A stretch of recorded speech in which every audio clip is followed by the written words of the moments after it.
Good morning everyone. My self Gauri Yadav. इसके पहले के वीडियो में हमने रस की परिभाषा और रस के दो प्रकार या भेद हमने सीखे थे। अभी इस वीडियो में हम अगले 3 प्रकार को जानेंगे। पहला प्रकार अद्भुत रस, दूसरा शांत रस और तीसरा विभत्स रस। अद्भुत रस की परिभाषा उदाहरण सहित। अद्भुत रस का स्थायी भाव आश्चर्य होता है। परीक्षा में अगर अद्भुत रस का स्थायी भाव पूछे तो अद्भुत रस का स्थायी भाव है आश्चर्य। जब व्यक्ति के मन में विचित्र अथवा आश्चर्यजनक वस्तुओं को देखकर जो विस्मय आदि के भाव उत्पन्न होता है उसे ही अद्भुत रस कहा जाता है। अर्थात जिस वाक्य को पढ़ने से हमें आश्चर्य हो या कुछ अद्भुत लगे वहाँ पर ही अद्भुत रस होता है। अद्भुत रस का पहला उदाहरण है, देख यशोदा शिशु के मुख में सकल विश्व की माया, क्षण भर को वह बनी अचेतन, हिल न सकी कोमल काया। अर्थात इन पंक्तियों में उस समय का वर्णन किया है जब श्री कृष्ण मिट्टी खा रहे थे तथा जैसे ही माँ यशोदा उनके पास जाती है तो माँ यशोदा बोलती है, कान्हा, कान्हा यह श्री कृष्ण का नाम है, अपना मुंह तो दिखाओ, मुंह तो खोलो। जैसे ही श्री कृष्ण अपना मुंह खोलते हैं तो माँ यशोदा को श्री कृष्ण के मुंह के अंदर सकल विश्व की माया, सकल विश्व, सकल का मतलब होता है संपूर्ण और विश्व का मतलब है ब्रह्मांड, पूरा विश्व, पूरा ब्रह्मांड उनके मुख के अंदर जब यशोदा देखती है तो यह सब देखकर जो यशोदा है वो अचेतन हो जाती है। क्षण भर को वह बनी अचेतन, यहाँ पर यशोदा जो है वह अचेतन हो जाती है, आश्चर्यचकित हो जाती है। और हित न सकी कोमल काया, यह सब देखने के बाद, आश्चर्यचकित होने के बाद वह उस समय अपने कोमल शरीर को संभाल नहीं पाती है। हिल न सकी कोमल काया, अपने कोमल शरीर, काया मतलब शरीर, अपने शरीर को वो संभाल नहीं पाती है। और इस तरह से हमने यहाँ पर देखा कि जब हम ये पंक्तियाँ पढ़ते हैं, जब हम उस पंक्तियों को सुनते हैं तो हमें आश्चर्य हो रहा है और यहाँ पर अद्भुत रस कहा जाता है। इसलिए अद्भुत रस की परिभाषा जिस वाक्य को पढ़ने से हमें आश्चर्य प्राप्त हो या आश्चर्य होता है, हम आश्चर्यचकित हो जाते हैं, वहाँ पर होता है अद्भुत रस। दूसरा उदाहरण देखेंगे हम, मछली चल के जमीन पर आई, अचंबा देखा ये साहिल भाई। मछली चल के जमीन पर आई, अचंबा का मतलब है यहाँ पे आश्चर्य होना, साहिल का मतलब है यहाँ पे नदी का किनारा। यहाँ पर आश्चर्य की घटना ये घटी है कि मछली चल के ज़मीन पर आई है, नदी के किनारे आई है। यहाँ पे आश्चर्य की घटना है, यह आश्चर्य दृश्य है और इसलिए इन पंक्तियों को पढ़कर हमारे मन में जो आश्चर्य की भावना उत्पन्न होती है उसको ही हम अद्भुत रस कहते हैं। दूसरा प्रकार हम यहाँ पर सीखते हैं विभत्स रस। विभत्स रस का स्थायी भाव है यहाँ पर घृणा या उसको हम जुगुप्सा भी कह सकते हैं। परीक्षा में अगर विभत्स रस का स्थायी भाव पूछे तो आपको लिखना है जुगुप्सा। जैसे किसी गुस्सित व्यक्ति या वस्तु को देखकर मन में जो भाव उत्पन्न होता है उसको हम क्या कहते हैं, विभत्स रस कहते हैं। जैसे जहाँ घिनौने पदार्थ को देखकर ग्लानि उत्पन्न हो, वहाँ विभत्स रस होता है। तो जहाँ पर कुछ ऐसे पदार्थ को देखकर मन में घृणा उत्पन्न होती है, जैसे कि जिसे देखना हम नहीं पसंद करते या देखना हम नहीं चाहते हैं, या कुछ ऐसी वस्तु या ऐसी कुछ चीज़ें जो बहुत ही ज़्यादा गंदी होती है, तो ये देखने के बाद जब मन में घृणा के भाव प्रकट होते हैं या उत्पन्न होते हैं, तो उसको हम विभत्स रस कहते हैं। जैसे युद्ध के पश्चात चारों ओर शव बिखरे हो, अंग आदि कटकर गिरे हो, गिद्ध और कौवे शव को नोच रहे हो। तो इस तरह से युद्ध के बाद जब हम देखते हैं कि चारों ओर मृत शरीर, जिसको हम शव कहते हैं, बिखरे हुए हैं, उनके अंग जो है आदि कटकर गिरे हैं, और गिद्ध और कौवे जो है वो उनके शव को, उनके मृत शरीर को वो नोच रहे हैं। तो इस तरह का जब भाव, उस तरह से ये पदार्थ या इस तरह का जब दृश्य देखकर जब हमें घृणा पैदा होती है, तो उस भाव को हम विभत्स रस कहते हैं। विभत्स रस का स्थायी भाव जुगुप्सा है। विभत्स रस का उदाहरण देखते हैं।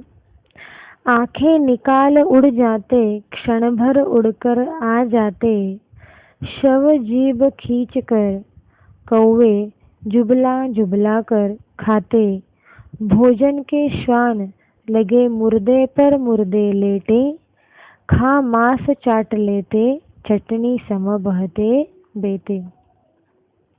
अर्थात यहाँ पर जो पंक्ति है इसमें युद्ध का वर्णन किया हुआ है, जहाँ पर युद्ध के बाद या युद्ध समाप्त यहाँ पर हो चुका है, और युद्ध समाप्त होने के बाद वहाँ पर सैनिकों के जो शव है, जो मृत शरीर जो पड़े हुए हैं, और उन सैनिकों को जो शव है, मृत शरीर है, उनमें कौवे और गिद्ध लगे हुए हैं।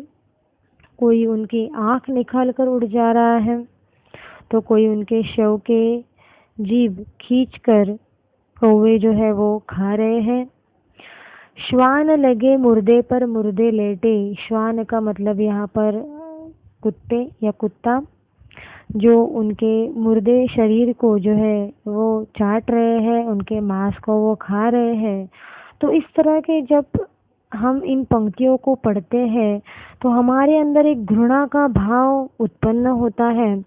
अर्थात जब हम किसी ऐसी चीज को देखकर जब हमारे मन में जब घिन उत्पन्न होती है, जब एक घृणा उत्पन्न होता है, कुछ ऐसी चीज देखना हम बिल्कुल भी पसंद नहीं करते हैं, या फिर बहुत ही ज़्यादा वो गंदा होता है, तो इस भाव को या इस घृणा के भाव को हम विभत्स रस कहते हैं।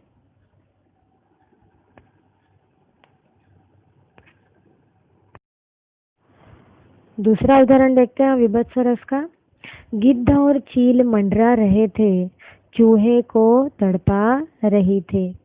गिद्ध और चील, ये जो पक्षी है, वो आकाश में मंडरा रहे थे। मंडराना का मतलब है यहाँ पर घूम रहे थे। चील या गिद्ध जैसे पक्षी जो है वो आकाश में मंडरा रहे हैं, अपना वो शिकार ढूंढ रहे हैं। तो उन्होंने एक चूहे को यहाँ पे तड़पते हुए देखा है। वो गिद्ध और चील जो है वो अभी उस चूहे को जो है वो अभी खाने वाले हैं, उसके शरीर को नोचने वाले हैं। तो इस तरह से जब ऐसे कुछ पंक्तियाँ जो आती है जिसको देखकर हमें बहुत ही ज़्यादा घृणा उत्पन्न होती है, बहुत ही ज़्यादा गंदा या बहुत ही ज़्यादा देखना बिल्कुल पसंद नहीं करते, ऐसी कुछ चीज़ें जब हम देखते हैं तो उसको हम कहते हैं विभत्स रस, जिससे घृणा पैदा होती है, उत्पन्न होती है। आखिरी जो प्रकार हम सीखेंगे यहाँ पर शांत रस। जैसे कि उसके नाम से ही पता चलता है, जिस वाक्य को पढ़ने से हमें शांति का अनुभव हो, वहाँ होता है शांतरस। शांतरस का जो स्थायी भाव है वो है निर्वेद। परिभाषा देखते हैं हम, जहाँ संसार के प्रति उदासीनता के भाव का वर्णन किया गया हो, वहाँ शांतरस होता है। अर्थात व्यक्ति को यह लगता है कि यह संसार एक मोह माया है और इन सबको छोड़कर हमें भगवान का भजन करना चाहिए या फिर भगवान का स्मरण करना चाहिए, भगवान को याद करना चाहिए। तो यहाँ पर जब जो भी भाव उत्पन्न होते हैं उसको हम कहते हैं शांतरस। इस तरह से हम उदाहरण देखते हैं, मन पचतहित अवसर बीते, दुर्लभ देई पाई हरिपद, भजू करम असहिते। अर्थात इस पंक्ति में जो भावार्थ है वह यह है कि जब हमें समय निकल जाता है, जैसे कि अवसर बीते, अवसर का मतलब है यहाँ पे समय, जब अवसर बीत जाता है या फिर जब समय निकल जाता है तब पछताने से कुछ भी नहीं होता है। मन पछतात हित, यहाँ पे मन पछत हित का मतलब है कि यहाँ पे बाद में पछताने से कुछ भी नहीं होता है। दुर्लभ देही पाई हरिपद, भजू करम असहिते। हमें एक बार ही मानव का जन्म मिलता है, एक ही बार ही हम मानव का जन्म लेते हैं, उसको कहते हैं दुर्लभ देही। एक बार जो मानव का जन्म ले उस मानव के जन्म को हम कहते हैं दुर्लभ देही। तो इस तरह से हमें जो मानव का जन्म मिला है या जो मानव का जन्म हमें जो कहा गया है उसको दुर्लभ देही कहते हैं। तो दुर्लभ देही हमें मिला है, भगवान को स्मरण करना है, भजन हमें करना है और इस तरह से संसार की जो मोह माया है उसको त्याग कर हमें सिर्फ हरि के पद पर या हरि के चरणों को याद करते हुए या भगवान के चरणों को याद करते हुए हमें भगवान को स्मरण करना चाहिए। तो इस तरह से ये जो पंक्तियां हैं जो हमें संसार के प्रति उदासीनता के भाव का बोध कराती है और इसलिए यहाँ पर इस रस को हम कहते हैं शांत रस।